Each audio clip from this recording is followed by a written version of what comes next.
Good morning, virtual villagers. You're lucky to see me this morning. Things have been a little bit fraught. I've just dropped the camera on the floor, all sorts of things, but we're here now.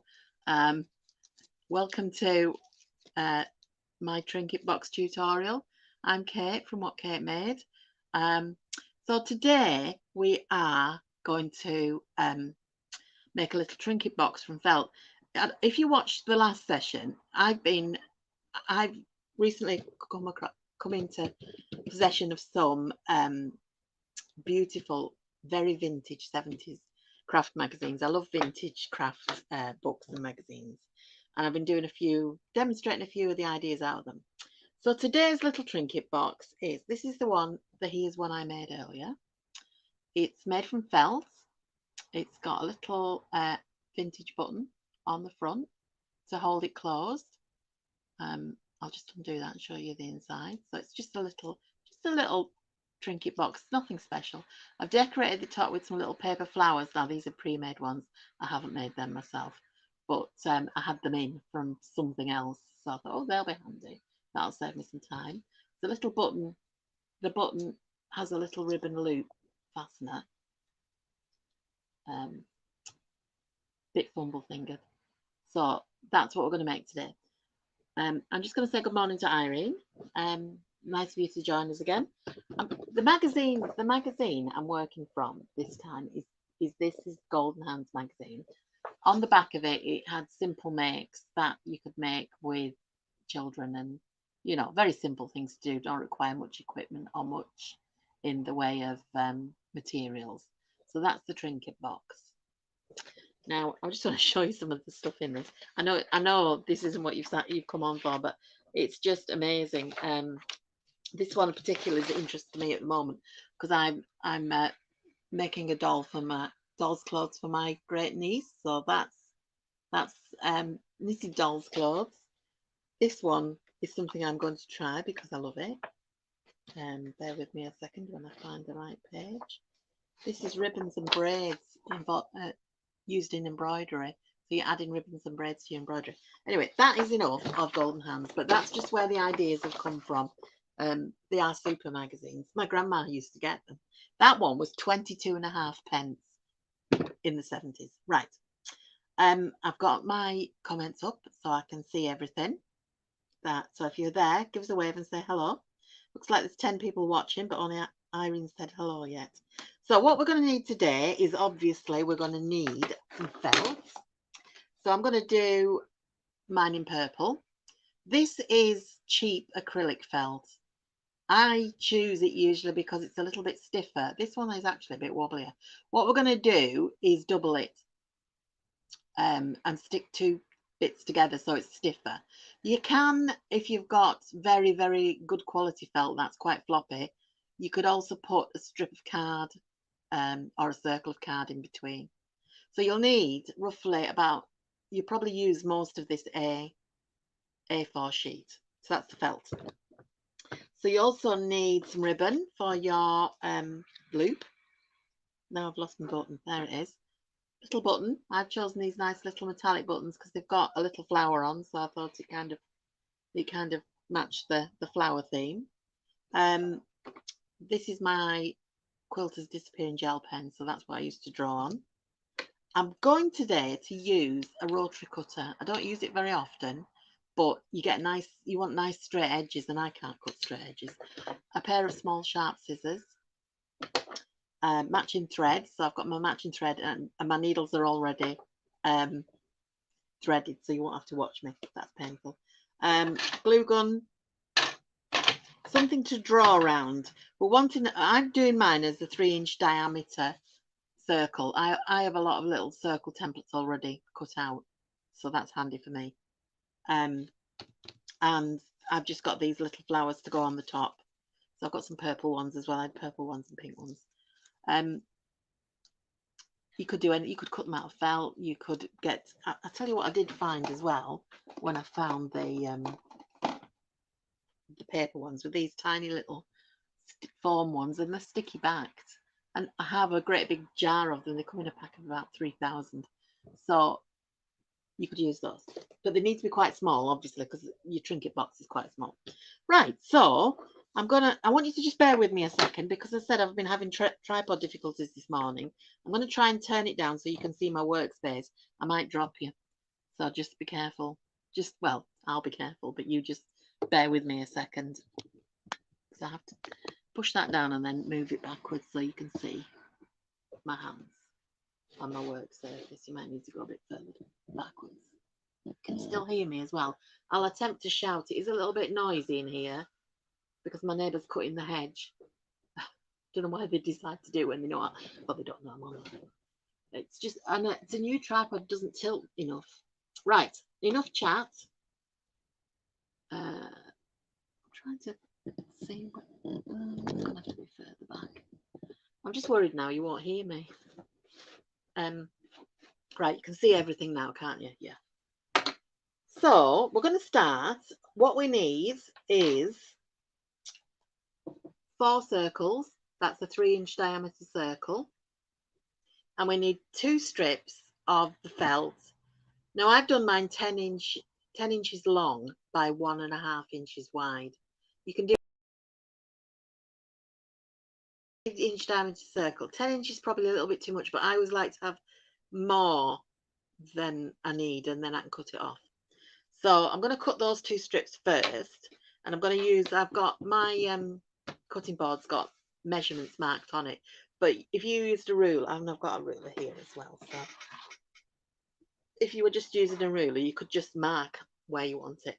The handy thing about this, I love this cutting board, and it's just about on its last legs, but it's got all the inch squares marked on it, and it makes it dead easy to line your ruler up.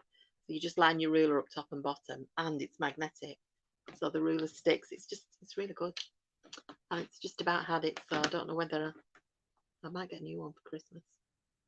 So I'm going to line up what I know is the straight edge of my fabric felt sheet. I'm going to measure an 1.5 inches along, line it up at the bottom, and just run the rotary cutter. Be careful with these. I always get told off by my quilting friends for not putting the blade away. It is a trick using a rotary cutter. You do have to kind of. Another reason I don't use it is I'm not very good at it. So that has cut me a single strip. That's the full width. I've done the full width of the A4 sheet. What I'm going to do now is cut a strip from the other side because I've actually cut that end a little bit ragged. So I'm trying to get it. I can't move it any further because it goes off the edge of the table. I'm lining up at that top end, and you can probably see the bottom end better. I'm lining up there so that now I know it's going to be exactly straight edge, because a good straight edge is important because you're going to see the top edge of this. Sometimes you don't quite go through your felt, so I'll just snip that with the scissors. So that's my 2 strips. So what we're going to do is glue them together when we're ready to. So now I'm going to cut out my 4 circles, and this is the way I always do them. I try and cut them all out at the same time, because that means that they are all the same size, exactly the same size, and the same sort of wiggly edges, because I'm not very good at cutting. So I'm putting my circle on, and it just fits. And I'm going to use my quilter's gel pen, which is heat erasable, or friction erasable, I should say. So squeeze it all. Which way does it go? Trying to get the end out. There we go. So it just works just like an ordinary pen, and you can draw around. I'm just getting this on.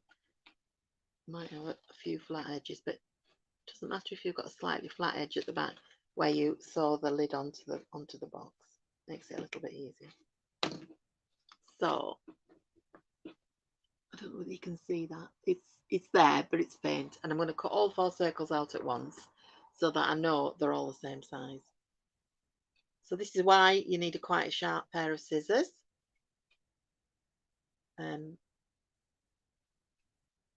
Because you're needing to cut through all your layers of felt at the same time.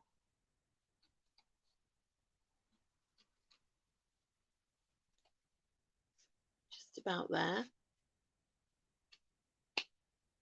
Okay, so those bits I'll keep for making flowers out of. You obviously, if you were making flowers to go on your Trinket box, you would want a different colour. You wouldn't want them the same because you wouldn't see them. So that's our pieces cut out. So we've 2 strips and with 4 circles. I'm not going to move these because I don't want them to go out. Because my circles are never perfect. I want them to be so that they're the same shape. Right, so with your edge pieces, I'm just going to just like turn that one over so I've got them side by side. I'm going to use my glue gun. You could use double-sided tape, you could use PVA, but this is very instant, and it instantly drying. What you want to try and do is leave the bottom edge unstuck because you're going to sew through it. You can stick it, but it's really hard to sew through then. So I'm going to run a line of glue right along the top edge. Now, on the Golden Hands instructions, they don't use hot glue because I don't think hot glue was a thing then. I do need to be quite quick with this because it dries very quickly. And then I'm going to put another line along the middle, and then a final line because I want it to stay pretty much together. And again, I'm trying to avoid gluing up the short ends as well because again my needle's going to go through, and then I'm just going to fold that back over. And I found that was the easiest way to get your top aligned, because what you want, because that's going to be it's stuck now to my board, that's going to be the top edge of your Trinket box under the lid. So that's the bit you're going to see. You just get those bits of overlapping glue off because they'll get stuck on my needle as well. So that is going to be the bit going all the way around your box. It is a little bit big, as I said, but you've got an overlap then, so you're not when you're sewing it up, you don't, it's going to fit right. And you can see it's gone quite a bit stiffer having 2 layers. So I'm going to do the same with one of these circles. But they haven't quite come apart there where I've cut them. So I'm going to put one to one side. I'm going to do the same with this, and this is going to be my base. And again, I'm going to avoid, if I can, the very edges where I'm going to stitch. Now, because this has got that nice bit where I couldn't cut it through, it's actually going to make it really easy. And I'm going to glue all over. Not too much glue, you don't want big lumps because when it dries it'll give a lumpy appearance to your felt. Fold that back over to make sure it fits. It's gone a bit wiggly. Let me just try and do that again. There we go. So there, I've got my circle. And what I'm going to do now is sew the 2 together. I've already pre-threaded a needle with matching thread. I'm going to be as quick as I can. I did want to try and do some of this before I started, but it wasn't to be. Just let me switch my glue off before it burns something. So starting on the inside of your box, you want all your sort of ends and odds on the inside of your box. Now, if your sewing thread is a really good match, which mine is, you won't see any of the stitching. I don't know why I've got a big knot there. Just bear with me. At least it's going to be on the inside. So I've gone through the edge of my base, and now I'm going to go through the edge of my side, and then back through the base. And this is how you can see now it's attached and it's standing up. Now for the first few stitches, and I'm using a very small slip stitch, you can hold your base flat against your side like that, but as you go around your side's going to need to stand up, so you'll see what I mean as I go on. So very, very small slip stitches, and then stand the base up and just carry on with your very small slip stitches. You want it enough to hold it together, but not enough so that it shows. And as I say, if your thread matches really well, which mine does, fortunately, then it won't show. A sharp needle helps as well. Don't choose a sort of blunt embroidery needle. I have to get them with big eyes now as well. um, if your thread is not an exact match, when your box is put together, you can cover your stitching up with a little bit of ribbon or braid, and it adds a little bit of extra decoration as well. You could use a different colour felt for your top if you wanted. It doesn't really matter, but it's entirely up to you. I'm glad you can all hear me, because sometimes when the camera's further away, because the microphone's built into the camera, you can't always hear me. I think I might need to invest in a outboard mic. I'm still using my phone as well, because all the webcams I've looked at, none of them are quite as good a picture as my phone.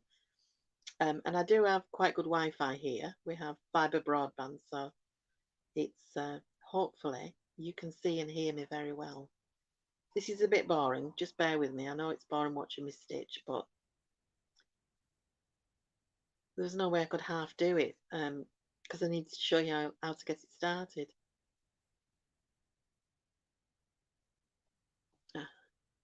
So I don't know what the weather's like with you. I'm up in the northwest, near Blackpool, and the storm that we're supposed to have had this weekend didn't really touch us, which is a good job because I was very busy. And today it's just a bit dull. It was nice and sunny first thing, but it's dull now. And the wind's got up a bit, so I don't know what it's going to do. But it certainly isn't August, is it? Not August weather at all. Very disappointing. I've never been able to go camping or anything.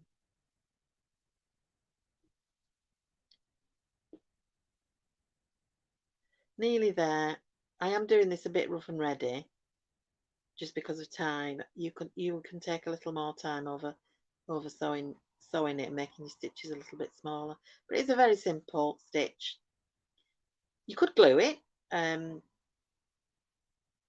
but getting the edges together, I think it would be difficult to glue, and it might be quite messy. So as it's a very simple stitch to just slip stitch it round. The sort of stitch you would use if you were hemming a pair of trousers or a skirt. Oh, it's sunny in Essex. Well, that's very nice. I'm glad that somebody's getting some sunshine in this summer. We had a lovely June. We like to go camping. Couldn't go in June because I had a shoulder operation in at the end of April, and I couldn't manage the camp bed. Right, I've gone all the way around. I'm going to bring it close. You can see my stitching is a bit visible. I'm not too worried about that because I've done it really quickly. So where it overlaps here, I'm going to cut it off so there's just about a 1/2 centimetre overlap. Can you see that? I've got my finger in the way. That's the overlap. And that's just so that I've got a nice firm seam. I've got a little bit of, it's a little bit buckled on the inside where my glue hasn't stuck. You can go back and glue that later. So, oh, I keep moving forward thinking you can see me, but you can't. So where it overlaps there, I'm going to, because I've still got a bit of thread on my needle, I'm going to just slip stitch up that seam as well. Just to hold that seam flat. Try and make my stitches a little neater because these are much more visible. The trick is when you put your needle in is to get it almost underneath your seam and bring it up right at the very edge. And that, there's a bit of glue in there, that's why it's tugging. That makes your stitches very small. I don't do a lot of hand sewing, but this isn't really isn't something you could sew on a sewing machine. I like to cheat, sew on a sewing machine. I like embroidery, but I'm not keen on actually sewing things by hand. Now, the top of this seam is going to be where you attach the lid. So if it's a little bit chunky, don't worry too much because the lid will hide it. We're nearly there. I've got a bit of thread, quite a bit of thread left on this. It's just getting a bit gluey at the top because that's where we've cut it through. So I'm going to leave that attached because I can join the lid on with that. Right, so the next thing we're going to do is we're going to place the button. Now this is my back seam and the button wants to be right opposite. So I'm going to put my button there. So I'm going to get my other thread. I've already threaded up. I have to thread in advance because I'm very slow at threading needles because my eyesight's not as good as it was. So I'm going to put my button here. Can you see? At the front. So I'm going to thread from the back again because that means that all my ends are inside and I'm going to go through. I always double my hand stitching thread and tie a knot in the end because that gives me a loop that I can then anchor. So by going through the loop, I've anchored that thread. Just line it up again so I'll make sure my needle's going through the right place. So that's where I'm going to put my button. Now this is my button. It's a little gold button. It's a reclaimed vintage button. I reclaim everything. So it's maybe not that vintage, but it has come off clothing that I've recycled to use as something or other. Now a button with a shank like this, as opposed to one with holes in it, is probably better because you want it to stand a little bit proud so you can get your ribbon loop over it. I have a lot of buttons. I have a little bit of an obsession with buttons. As you probably gathered in the past, buttons and ribbons. I always have loads of those. And I'm sewing this on well because it's going to need to be quite robust. And the thing with a shanked button, if you only put 1 or 2 stitches through it, it wobbles about a lot. Louise is telling me it's sunny in North Yorkshire. Why is it only not sunny on this west coast? Tell me somewhere else in the country that's not got any sun today, please. Otherwise I'll start to feel as though I'm just living under a cloud. Right, I think that's enough. So I'm just going to catch that slip stitch. My mum always taught me to go round and round a button like that. But that's a button with holes, not a button with shanks. So I am just going to go through my threads and anchor this really, really tightly because you don't want your button to come off. And then I'm going to push the needle through to the back so that I'm hiding all the bits inside. Now the reason I've sewn the button on before I sew the lid on is because, and before I've even glued the 2 pieces of lid together, is that I want to measure my ribbon loop so that I can glue the ribbon loop between the 2 pieces of lid, and that just makes life a little bit easier. Now, are these joined at any point? They're not. So that's the back. So that's the back of my lid. Now, I've got some quite narrow ribbon here. I'm just going to cut a generous piece off. It's more than big enough for my loop. And I'm going to measure it by putting it around the button. Like that. And just measuring, trying to, how long my loop needs to be. So you want to have it under the button. And if you measure where it comes to in relation to the top of your thing, and I'm just going to pop a pin in that so I know which bit is going to go under my my lid when I glue it, so that the loop is quite tight. Right, there we go. So I know that's the length of my loop. Right, we can now go back to the lid and start gluing the lid. This bit at the back is where I'm going to stitch it to the trinket box. So my loop needs to go exactly at the front there. And I'm going to fold this back this way, leaving those two. So I'm going to try and not put any glue here. The glue's gone to sleep now. Typical. Give me a sec while that warms up. What I might do is just trim off these ribbons a little bit. So I'm going to place that so that the pin is on the edge of my circle. Can you see that? And then I'm going to glue around the edge, avoiding this bit at the back where I want to be putting my needle through. It doesn't matter if it's too fiddly for you, that, but it does glue up your needle. I've learned that in the past. So I'm just going to not put glue on that bit. I'm forcing this a little bit now because it's not really warm enough. I'll just put another stick in it. But I'm too impatient to wait.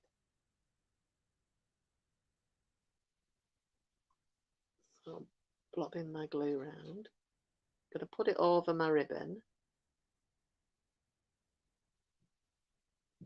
Not so worried about bumpy bits on this because I know that I'm going to be putting my flowers on the top. So there we go. Put that back on its stand. And then I'm going to fold that over and press it down so that my pin, my ribbon loop, is glued in. And then I'm going to just trim around this. I haven't sandwiched it together very well, but what I want is a nice neat edge there. So I'm going to trim off any overlap. This isn't so important on the bottom because you sew all the way around, so it kind of gets hidden. But it's a bit more important on the top. So do one side and then turn it over and do the other to make sure you've got a nice clean edge. So there's mine, and it's got a nice clean edge. Let me just get rid of these little bits and pieces, get rid of the pin and these little bits of fluffy felt because they tend to get into things. Right, so that's a pun. I'm now ready to sew my lid on, and you only attach it at the back where your seam is. So what I'm going to do is put the loop around the button before I start, and then stretch the top over. For some reason it's slightly big, and then this was what was left of my other thread. I'm going to sew. I'll lift it up and show you. I'm going to sew about 0.5 centimetre to either side of the seam, and I'm going to sew a centimetre, so half there to there. I'm going to start at this end, and again just using that same, actually it'd probably be better if I didn't loop it over. It just makes it a little bit difficult to make sure it lines up. And then again I'm just going to use a slip stitch, and I'm going to go, as I said, 0.5 centimetre either side of the back seam. Again, I've got a little bit of glue on the back seam, so it's forcing my needle through. So you can see there is quite a benefit to avoiding the glue. You want to go through both layers of the back panel and both layers of the lid. What we're doing by only doing this little centimetre is creating kind of a hinge for opening and closing your box.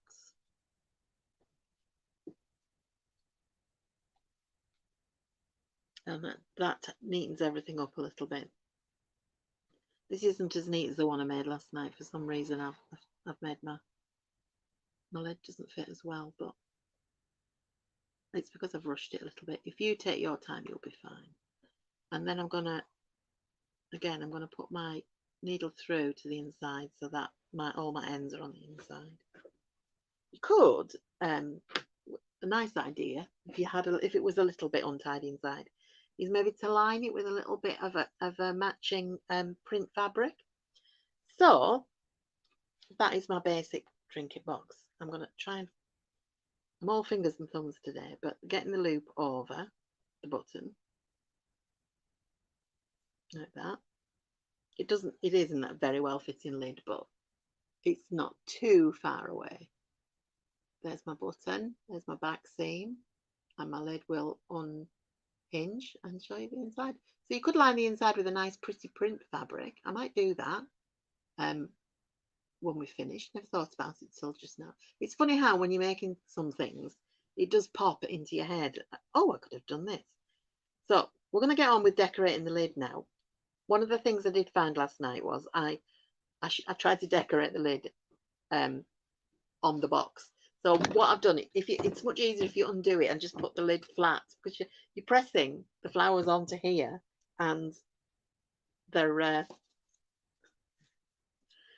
the lid was on the box. It was quite difficult. So these are paper flowers, and they're on a wire.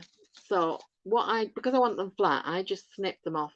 Just left a little bit of the wire and just snipped the flowers off. I used, how many did I use? I think it was going to be 8 and evenly spaced, but then I ended up only putting 7 on because they were bigger than I thought. But 8 altogether with 1 in the middle. So that's 2, 3.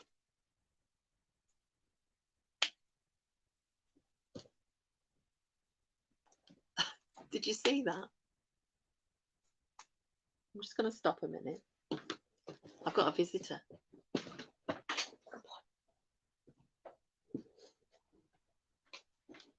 Say hello to the ladies, Jack. This is my little Jack. This is my little dog. He's been with us just a year now, but he's 11 years old, so he was quite old when we got him. He likes to come up and sit on the couch whenever I'm doing anything. It's crochet class tonight, so he'll come to crochet class.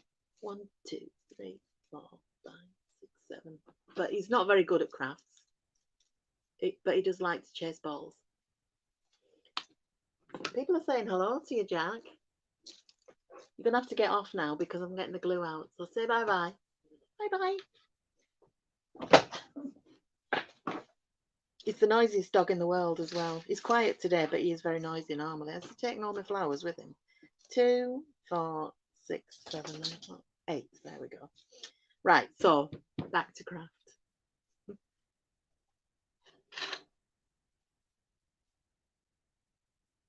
Am I finished? I think we're all having a little bit of technical difficulty this morning. Very quickly, so I'll put 1 in the middle, and then I'm going to do a circle of glue all the way around.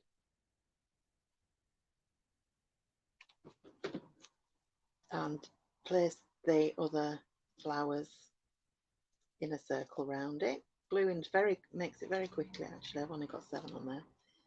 A bit more glue.